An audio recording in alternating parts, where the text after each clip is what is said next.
আর এ তো ওটাকে বার বানিয়ে দিয়েছিল গেস্ট হাউসটাকে। গেস্ট হাউসে মদের আসর বসে, গেস্ট হাউসে মৎস্য ওই সমস্ত জুনিয়র প্রিন্সিপালের লোকেরা করাতো।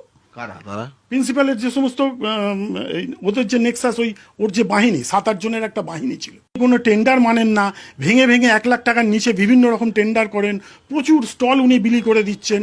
হ্যাঁ, এই যে আপনার অঙ্কোলজিতে যেগুলো রিসার্চ যারা করতো তাদেরকে জবরদস্তি তুলে দিয়েছে। আগে ওনাকে খাজনা দিত, দাদন দিলে তবে সেখানে সে পারবে কাজ করতে, নালে পারবে না কাজ করতে। দাদন? দাদন 1 লাখ টাকা, 2 লাখ টাকা, 5 লাখ টাকা, পরীক্ষায় পাস করতে গেলে দাদন লাগতো 5 থেকে 10 লাখ। এবং এরমও আমি শুনেছি প্রফেসরদের মুখে যে প্রবল চাপ প্রত্যেকটা ডিপার্টমেন্টে পাস করানোর জন্য। স্টুডেন্টদের তো মদ খাওয়াতো। আপনার ওই যে গেস্ট হাউস ছিল, বটব্যাল স্যারের টাইমে গেস্ট হাউসে থাকছো ফ্যাকাল্টি যারা পরীক্ষা নিতে আসছেন, বাইরে থেকে আসতেন। আর এ তো ওটাকে বার বানিয়ে দিয়েছিল গেস্ট হাউসটাকে। গেস্ট হাউসে মদের আসর বসতো, আর সেই মদ যেত আপনার এই